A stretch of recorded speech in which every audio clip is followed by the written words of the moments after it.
Canadians on the move. Busy week. Kone to Sassuolo.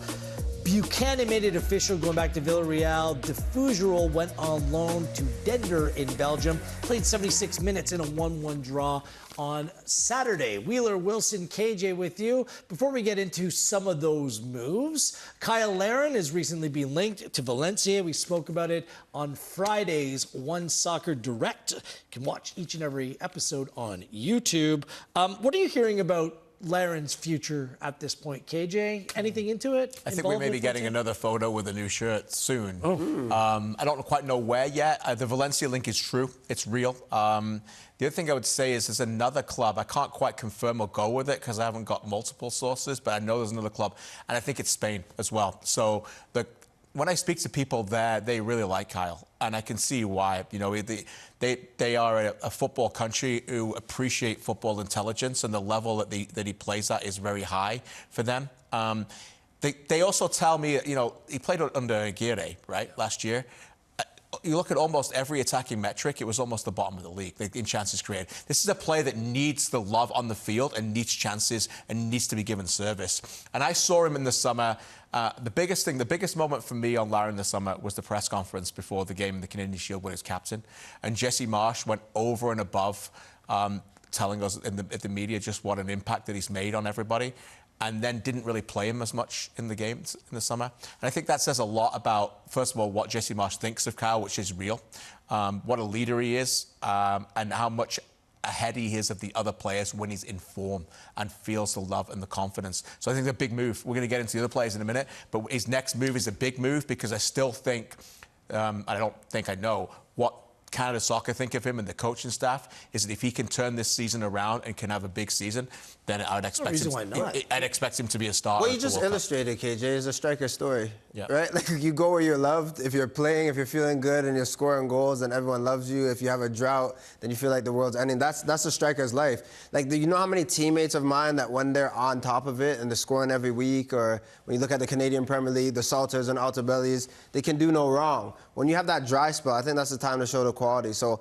wherever he ends up, we've talked about Valencia, but if it's there, it's just a place where you can get that service, get that love, and really catapult into this next year. I also think it's a reminder for people at home, and we talked about this earlier with Alfonso, is that the mental side of the game is real.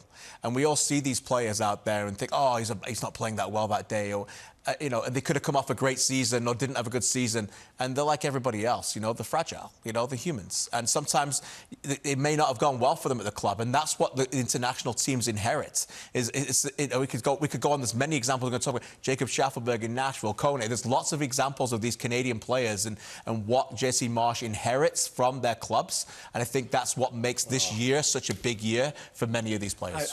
You know, watching a lot of La Liga, like 7 goals at Mallorca, like double that, yeah. Like 14, like that's just the style of play. And what we've seen over the course of the moves, and we're going to get into some of them right here, are players going to clubs that play football more like the way that Canada plays under Jesse Marsch. I do not think there's any coincidence in that whatsoever. Let's start with Ismael Kone. Funny enough, there's a little bit of irony here. He's going to one of Roberto De Zerbi's former clubs, Sassuolo, after falling out with that manager. He's going on loan, but seems like it's more of an obligation to buy in the end. Kone to a team that was just promoted from Serie B. You played the central midfield position.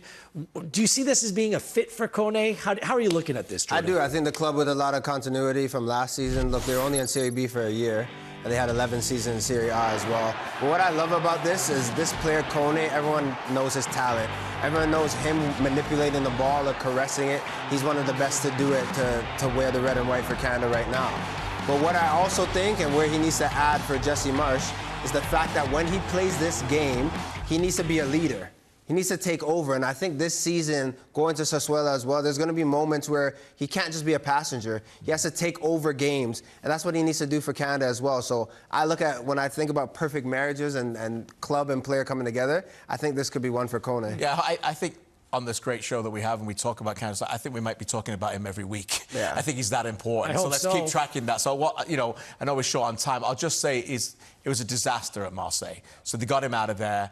They've gone to a place with an obligation to buy because Marseille didn't want to just send him on loan. They don't want him. So that's a good move. Going to Italy with structure and discipline, I think will help him on the field and off it. I think that's really important at a club that will give him opportunity to play 30, 40 games this season is crucial.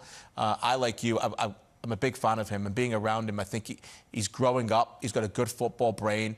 At some point, coaches like to be able to control everything, but you don't always get the best out of players and teams when you do. Sometimes you need a little bit of spontaneity, and that you need a maverick.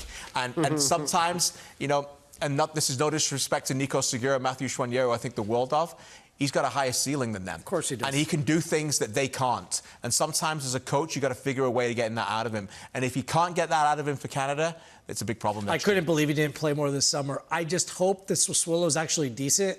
Gone through some changes, difficult coming back up. Again, 5th club in 4 years for Ismael Kone, and yet another country to adapt to. So let's hope that it's seamless. Very difficult run of games out of the gate, but Kone seems like he's going to get every opportunity to succeed, so we wish him luck there. Buchanan back to Villarreal. This seems like a decent match as well. I think it's for a great price for Villarreal as well, a reported $9 million. Love the move for him and the club. You know, again, very similar topic of what we're talking about. A player that wants to feel the love, needs the confidence. And I love the fact that it's not another fresh start. They obviously got the chance to have him before, bring him over.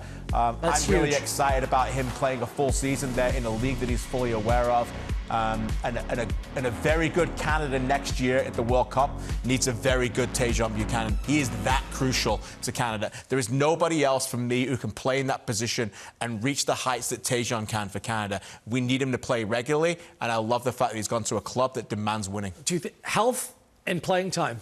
Two biggest thing, absolutely. And the last World Cup, he was the most important player for me. I think he'll be that going into this World Cup as well. Brilliant. One Soccer Direct, Monday through Friday, we break down everything to do with the Canadian men's national team. Join us, subscribe to our YouTube channel, and we'll provide you all the Canadian soccer content that you desire.